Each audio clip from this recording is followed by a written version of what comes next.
नारी को, बहू को, बेटी को यश की प्राप्ति नहीं होती। वो बहुत कुछ करती है, परिवार के लिए बहुत कुछ उसने करा, उसके बाद भी अगर उसको यश नहीं मिल रहा, उसकी यशता नहीं है, उसको कुछ नहीं करना चाहिए। आपने कुछ अच्छा करा और नाम दूसरे का हो गया कि उसने अच्छा करा और आपको मिला ही नहीं। आपने दुनिया के लिए बहुत कुछ करा, परिवार के लिए, कुटुंब के लिए, सबके लिए बहुत कुछ करा, पर आपको यश नहीं मिल रहा। तो बेलपत्री के पेड़ के नीचे हल्दी का शिवलिंग का निर्माण करो। हल्दी, पिसी हुई हल्दी का शिवलिंग का निर्माण करो, उसका पूजन कर कर, घी का दिया लगाकर भगवान शंकर की वही हल्दी का शिवलिंग का तिलक अपने हृदय पर, चाहे पुरुष हो चाहे स्त्री हो, अपने हृदय पर कंठ के पास उस तिलक को लगाएं और बाबा का विसर्जन उसी बेलपत्री के पेड़ के नीचे जल डालकर कर दें। महाराज, यश मिलना प्रारंभ हो जाता है। केवल ये यश के लिए ही नहीं होता, इसका एक क्रम और है। मान लो आप किसी मीटिंग में बैठे हो, किसी अच्छी जगह पर बैठे हो, किसी कंपनी के इंटरव्यू में बैठे हुए हो, कोई कंपनी आपके कॉलेज में आई है और आप उसमें सिलेक्ट नहीं हो रहे, तो उसके लिए भी ये कार्य पूर्ण है हमारा, उसके लिए। और ये कहां पर भी काम आता है महाराज। मान लो आप किसी कार्य के लिए जा रहे हो और वो कार्य बहुत जरूरी है कि इस व्यक्ति से मुझे ये पैसे निकलवाना है, इस व्यक्ति से मुझे ये काम निकलवाना है, और वो व्यक्ति बहुत दिन से हाथ में आ ही नहीं रहा, तो उसके लिए भी ये कार्य किया जाता है। अर्थात कीर्ति शुद्ध हो, पवित्र हो और यश की प्राप्ति। क्षेत्र में जहाँ शिव महापुराण की कथा हो रही है, इस पवित्र क्षेत्र में माघ का कुंभ का नजारा भगवान शिव की कृपा से आप अवश्य दर्शन। और एक विश्वास, पूरी शिव की कथा भरोसे पर है, विश्वास पर। जहाँ भी जगह मिले, चाहे कार्यकर्ता हो चाहे श्रोता हो, बैठकर बाबा से विनय जरूर करें। जिस स्तुति को करने के लिए पूरी दुनिया के लोग इस कथा के पंडाल में आते हैं, बाबा को हृदय से प्रार्थना करें। साथ में बोलेंगे, आपकी आवाज़ यहाँ तक पहुँचे, हमारी और आपकी आवाज़ बाबा कुबेर भंडारी तक पहुँचे। दिल से प्रयत्न करें।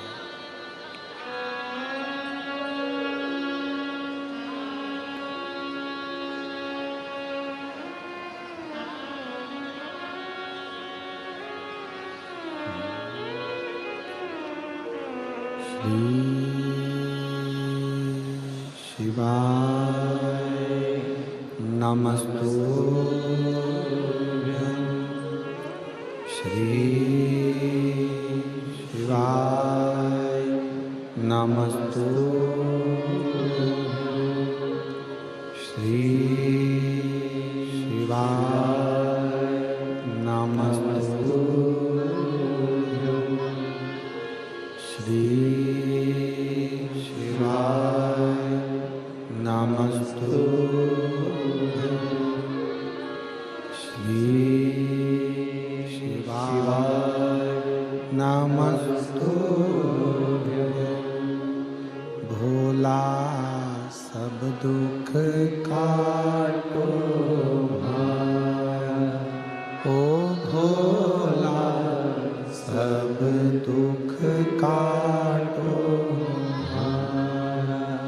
शिव शंकर जपूं तेरी माला, भोले बाबा जपूं तेरी माला, भोला सब दुख काटो भाया, ओ भोला सब दुख काटो भाया। वेश मंगल मंगलदायी, वेश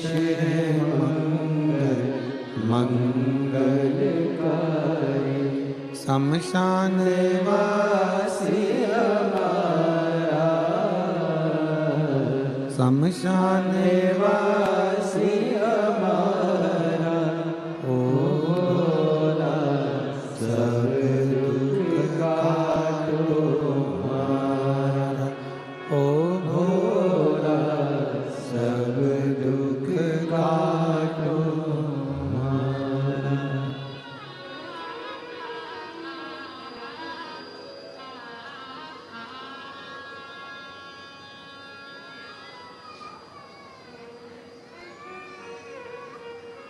भगवान देवादिदेव महादेव शिव ओगड़दानी त्रिकालदर्शी कैलाशी अविनाशी शंकर की कथा करें। पत्रिका खोलते हैं पंडित जी और कह देते हैं कि काल सर्प दोष है। पत्रिका खोलते हैं और कह देते हैं पितृ दोष है। उनसे मेरा निवेदन है, जिसकी पत्रिका में काल सर्प दोष है, पितृ दोष है, उनसे निवेदन करूंगा, यदि काल सर्प दोष है और आप त्र्यंबकेश्वर जाकर पूजन नहीं करा सकते काल सर्प दोष की, तो एक तांबे के कलश में शक्कर भर लो, उस पे चांदी के 2 नाग नागिन रख लो। रविवार के दिन सिर के पास में, जिस घर में सोते हो, पलंग पर सोते हो, उस पलंग के थोड़ी सी दूर पर उस कलश को रख लो। सोमवार को स्नान करो, सुबह जल्दी उठकर दोनों नाग नागिन की पूजन करो। घर में किसी से ज्यादा बात ना करो। स्नान कर कर पूजन कर कर थोड़ा सा कटोरी में कच्चा दूध लेकर उस नाग नागिन पर चढ़ाकर पूजन कर कर सफेद फूल 2 चढ़ाकर उस कलश को ले जाओ और शंकर जी के शिवलिंग पर ऐसे अर्पण कर दो। कलश वापिस ले आओ, नाग नागिन शक्कर सब चढ़ा दो, वापिस घर पर आओ। घर पर आकर फिर एक बार स्नान करो। महाराज, कितना भी भारी काल सर्प दोष क्यों ना हो, पितृदोष कैसा भी हो, उसमें आराम लग जाता है। और आपका कोई काम उलझ रहा है, आपका कोई काम ऐसा है जो बहुत दिन से उलझा हुआ है, चाहे वो कोर्ट कचहरी का हो, चाहे वो किसी से जुड़ा हुआ हो, और वो नहीं हो रहा, तो स्कंद पुराण कहती है, हमारे खंड में भी वर्णन है शिव महापुराण, कि किसी भी नवमी को आप आंवले के पेड़ के नीचे घी का दिया लगाकर,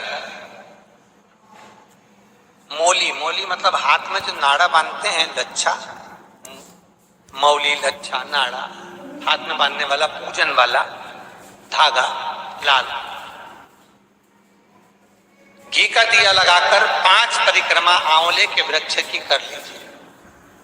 और परिक्रमा कर कर धागे को वहीं पर छोड़कर थोड़ा सा धागा और अलग से लेकर किसी टहनी पर उसको कामना कर कर बांध दीजिए। महाराज, 10वीं तिथि को, 9वीं को तो ये करोगे, 10वीं को वापिस जाकर आंवले के पेड़ के नीचे घी का दिया लगाइए और जो धागे की आपने टहनी पर जो धागा बांधा है उसको खोल कर ले आइए। अपने हाथ पर बांधकर उसी धागे को पहनकर अपने काम के लिए निकल जाइए, आपको सफलता प्राप्त हो जाएगी। स्कंद पुराण में आंवले के वृक्ष का बड़ा महत्व है। महाराज, वृक्ष में जो गोंद लगती है वो ब्राह्मण हत्या का निश्चय है। पृथ्वी पर जो वृक्ष लगते हैं और वृक्ष में जो गोंद लगती है वो ब्राह्मण हत्या का अंश है। बंजर भूमि ब्राह्मण हत्या का अंश है। इसलिए हमारे यहाँ शास्त्र कहता है, तुम्हारे बहू का अगर जापा होए, बहू की डिलीवरी होए, बहू को संतान होए, तो खूब घी में गोंद तल तल कर खिलाओ। पर जन्माष्टमी, रामनवमी पर भगवान का प्रसाद तैयार करो तो उसमें गोंद मत डालना, क्योंकि उसमें ब्राह्मण हत्या का अंश रहता है। भगवान के प्रसाद में गोंद नहीं आना। वो भी आप समझ लें कि जैसे अष्टमी तिथि या नवमी तिथि, किसी भी महीने की चाहे शुक्ल पक्ष की हो चाहे कृष्ण पक्ष की, अष्टमी और नवमी तिथि ये दो तिथियां ऐसी है, मान लो तुम्हारा पैसा तुमने किसी को दिया 5 लाख 4 लाख 3 लाख 10 लाख 8 लाख 2 लाख 50,000 25,000 20,000 40,000 और वो पैसा नहीं दे रहा, आप हार रहे कहकर फोन लगा तो भैया दे दे रहे, परेशानी है दे दे रहे भैया हम तो परेशान, और हार रहे नहीं मिल रहे। तुम्हारा किसी भी अष्टमी या नवमी तिथि के दिन आप माँ जगत जननी जगदम्बा का शिव के साथ में शिव शक्ति का स्मरण कर कर देवी के नाम की 9 आहुतियां सूखे बीले की, मतलब बीला तो सूख चुका, फली तो सूख चुका, उसकी 9 आहुतियां अग्नि में शंकर और सती के नाम से, शंकर और शिव के नाम से समर्पित करें, और आखिरी आहुति जो समर्पित करें उसमें थोड़ा सा भाग तिल का, और तिल भी काली नहीं चढ़ती उसमें, श्वेत तिल का भाग उसके साथ लगाकर समर्पित करे, और जिससे धन लेना है उसका नाम लेकर वो समर्पित करे महाराज, वो सुध आएगी और वो पैसा किसी भी हाल में आपके हाथ में थमाकर जाएगा ही। क्यों महापुराण को यहाँ तक कहती है कि आपका कोई काम अटक रहा है, कोई काम नहीं हो रहा, बहुत परेशान हो गए, बहुत थक गए उस काम के लिए, सबके हाथ भी जोड़ लिए, सबके पास होकर आ गए, पर वो काम बढ़ ही नहीं रहा, तो निवेदन करते हैं घी के दिए में काली तिल डालकर शंकर जी के मंदिर के सामने तुम रुद्रा जी का नाम लेकर दिया लगाकर, जिस काम को तुमने दुनिया के आगे कहकर देख लिया, कर कर देख लिया नहीं हुआ, उस कार्य को एक बार दिया लगाकर निवेदन कर कर तिल जाकर देखना, काम आगे बढ़कर ही रहेगा। चाहे शुक्ल पंचमी हो चाहे कृष्ण पक्ष की नवमी तिथि, पीला चंदन घिसते उस चंदन को एक सुंदर पीपल का कोमल पत्ता, उस पीपल के कोमल पत्ते पर पीला चंदन घिसकर, जो वह चंदन होता है उस चंदन को घिसकर उस चंदन को उस पत्ते पर रख, और महाराज उस पत्ते को मध्याह्न के समय पर, जैसे जब सुबह के समय पर सारी पूजन हो जाए, अर्चना हो जाए, भगवान शिव के मंदिरों में जल समर्पित हो जाए, उसके बाद में जब बाबा एकदम आनंद में विरागी हो, तब जहां शिवलिंग रखा होता, इस तकी भाग पर जहां शिवलिंग रखा है उसके पास में 3 उंगलियों से चंदन का लेपन उस तकी भाग पर करना, जो उंगलियां लगी रहेगी उसी कर अशुभ सुंदर वाली जलाकर स्पर्श करना, पर अशुभ सुंदर वाली जलाकर स्पर्श कर कर डब्बी में उस चंदन पर आप रख लीजिए। कुछ दिन जिसकी नेत्र ज्योति कमजोर है, चश्मा लग रहा हो, शरण शक्ति कमजोर हो, सुनाई कन दे रहा हो, उसके कंठ से इस तरबी तक उस चंदन का तिलक लगाना प्रारंभ कर, और मित्रों के नीचे थोड़ा सा चंदन लगाना प्रारंभ कर। लगभग 20 से 22 दिन तक आप उसका प्रयोग करिए, और एक रुद्राक्ष का जल शिव को समर्पित कर कर जल का आचमन करना प्रारंभ कर दीजिए। लगभग 22 दिन लगेंगे, धीरे धीरे तो जाकर डॉक्टर तक जांच करा लेना, नेत्र की ज्योति बढ़ना प्रारंभ हो। सारा दुर्बा, कितने दुर्बा, सारा दुर्बा अशुभ सुंदरी वाणी में जगह पर चढ़ाकर शंकर भगवान के ऊपर चढ़ाकर गणेश जी की चरणारविंद को लगाकर उसको देखकर खाना है। हाथ का ईश्वर महादेव का स्मरण कर उसको लेकर आए उन्हें उधर में पेट में, तो वो हो बीमार में दो बहुत ज्यादा तक हो रही हो, शरीर के अंतर्गत ऐसी की रहती हो या पेट के अंतर्गत कोई नाम कोई बीमार बनी ही रहती हो, उसको किसी भी दिन सुबह के समय जब आपको दुर्बा लेकर आए 5 दिन 6 दिन 7 दिन में एक एक कर कर खाली पेट उसको चबा चराब कर खा लो, और पानी कभी आपको स्मरण रहा हो कि जिस नारी के स्त्री के रजो धर्म से जुड़ी हुई या पुरुष वर्ग में भी कहीं ना कहीं किसी न किसी रूप में इस उदर से लेकर पैड़ी तक के बीच में जो भी तकलीफ होती है उससे जुड़ी हुई की भी प्रयोग आता है, उसको कर लेने से संपूर्ण जीवन समय में ये नाभि कोष से लेकर पैड़ी तक के बीच में कम तकलीफ हुई, और वो जल शंकर भगवान वो शूलपाणेश्वर महादेव के नाम से चढ़ाया है। कौन सा महादेव के नाम से? शूलपाणेश्वर महादेव, शूलपाणेश्वर। उसका भी स्थान है कि जल कहा चढ़कर पहले तो नवमी तिथि का दुर्गा हुई, भगवान शंकर को समर्पित करते हुए अशोक सुंदरी वाली जगह का समर्पित करते हुए श्री गणेश जी महाराज किसी नारी की जिंदगी कभी इस तरह से जी रही होती है। शिव पुराण कहती है केवल एक चावल का दाना, एक अब तक एक बेलपत्र और एक पुष्प की लाल पुष्प की पंखुड़ी माँ मालिनी के नाम से, माँ गौरा के नाम से, आदिशक्ति के नाम से, 3 नामों का स्मरण कर कर मालिनी माँ गौरा आत्मशक्ति का स्मरण कर कर जो शुभ सुंदरी वाली जगह पर समर्पित कर देती है नारी, उसकी जिंदगी से दुख समाप्त हो जाता है और वह खुशी ही और अग्रंड। घर में अगर कोई व्यक्ति बीमार पड़ा, घुटने दुख रहा हो, कमर दुख रही हो, पीठ दुख रही हो, कंधा दुख रहा हो, सिर दुखता रहता हो, आंखों में जलन रहती हो, कोई भी तकलीफ रहती हो, तो सीधी सीधी शिव पुराण कहती है तो 14 दाने चने की दाल के लेकर उस व्यक्ति पे से 14 बार उतार कर शंकर जी का नाम लेकर शंकर जी के मंदिर में शिव जी पे चढ़ा दो, उस व्यक्ति का शारीरिक कष्ट बंद हो जाए। आपका कोई काम।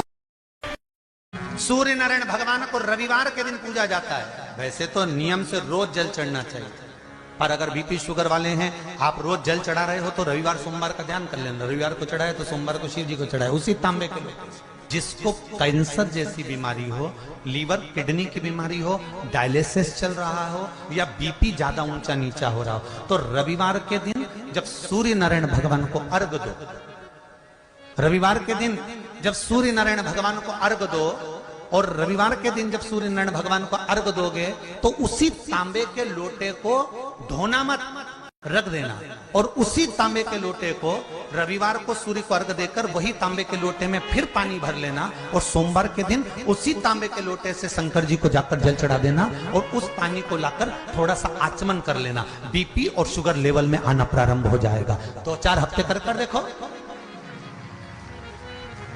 सूर्य नारायण भगवान को रविवार के दिन पूजा जाता है। वैसे तो नियम से रोज जल चढ़ना चाहिए, पर अगर बीपी शुगर वाले हैं, आप रोज जल चढ़ा रहे हो तो रविवार सोमवार का ध्यान कर लेना। रविवार को चढ़ाए तो सोमवार को शिव जी को चढ़ाए, उसी तांबे के लोटे से, उसी पात्र से। अभी तो लोगों को यही नहीं मालूम था कि सूर्य नारायण भगवान को जल चढ़ाते हैं तो वो जल का जो पानी निकलता है, सूर्य की किरण पड़ती है तो शरीर के रोग ठीक कर देती है। अब लोगों को जरा पानी चढ़ाना चालू तो करने दो। हॉस्पिटल में कोई बीपी और शुगर वाला नहीं जाएगा, सब घर में ही ठीक हो जाएगा। भगवान को जब जल चढ़ाया जाता है, हाथ सिर से 8 इंच की दूरी पर होना चाहिए। जम के बोलिए, सिर से कितना ऊंचा होना चाहिए? 8 इंच ऊपर अपना हाथ होना चाहिए मस्तक से सूर्य को जल चढ़ाते समय। और ना चांदी का, ना स्टील का, ना लोहे का, ना प्लास्टिक का, ना कांच का, ना सोने का कोई बर्तन, ना कांसे का, ना एल्युमिनियम का, ना पीतल का, केवल एक पात्र होना चाहिए, वो है तांबे का। काय का पात्र होना चाहिए? तांबे का पात्र। और सूर्य नारायण भगवान को जब 8 इंच ऊपर तुम्हारा हस्त है और जब हम सूर्य को जल चढ़ा रहे हैं, कैसे जल चढ़ाना है वो भी समझ लीजिए। अगर कोई कैंसर का मरीज है, जिसके चेस्ट में कैंसर आ गया हो, लेफ्ट में राइट में कहीं पर कैंसर आ गया हो या कोई गठान आ गई हो, तो महाराज आप जल चढ़ाते समय उस जल की धार को सूर्य भगवान को जब चढ़ा रहे हो तो धार आपकी गठान की ओर जाना चाहिए, जिससे सूर्य की किरण उस जल में से आपके उस स्थान पर पड़े, उस जगह पर पड़े जहां पर गठान है। महाराज आप लगातार जल तो चढ़ाना चालू करो, अच्छे अच्छे डॉक्टर फेल हो जाएंगे और कह देंगे गठान ठीक हो गई।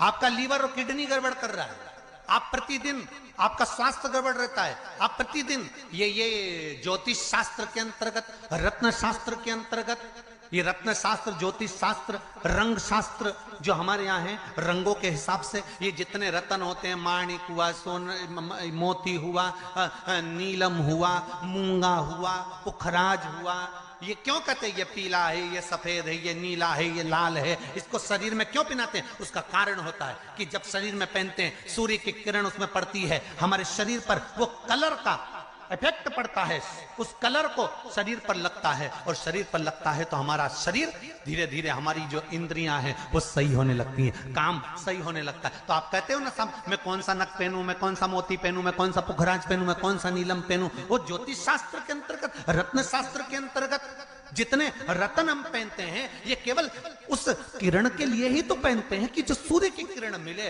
उस किरण का प्रभाव हमारे शरीर पर पड़े। तो इन सबसे अच्छा है कि सुबह शंकर भगवान का नाम लो, तांबा का लोटा में जल भरो, 8 इंच ऊपर सिर से हाथ होना चाहिए, और सूर्य नारायण भगवान का दर्शन साधारण नहीं, जो जल तुम चढ़ा रहे हो, वो जल की जो धार आ रही है उसमें सूर्य का दर्शन होना चाहिए, तो कैंसर की बीमारी कभी नहीं हो सकती। लीवर, किडनी, हार्ट, आपके हार्ट में अगर तकलीफ है, डॉक्टर ने कह दिया कि इसमें नस चोक है, आपको कहीं ना कहीं छल्ला डलेगा, आपको कह दिया इसमें कुछ ना कुछ प्रॉब्लम आ रही है, आप सूर्य को अर्घ देना चालू कर दो, सूर्य को जल चढ़ाना चालू कर दीजिए। आप सूर्य को जल चढ़ाओ, वो जल की जो तरंग आ रही है, वो जल जो निकल कर जा रहा है, उसकी जो किरण आपके हृदय पर, आपकी छाती पर पड़ रही है, नाड़ियों में पड़ रही है, नसों में पड़ रही है, उसका बल देखो तो शरीर 1 महीना लगातार चढ़ाओ, तो 15 दिन 20 दिन कर तो देखो। क्यों राम जी महाराज जल चढ़ाते थे, क्यों भगवान कृष्ण जल चढ़ाते थे सूर्य को, क्यों दशरथ जी महाराज जल चढ़ाते थे, क्यों कश्यप ऋषि जल चढ़ाते थे सूर्य को, सारे 33 कोटि देवता, सारे ऋषिवर, साधु संत सन्यासी तपस्वी साधक उपासक सब भगवान सूर्य को अर्घ दिया करते थे। क्यों देते थे, किस लिए?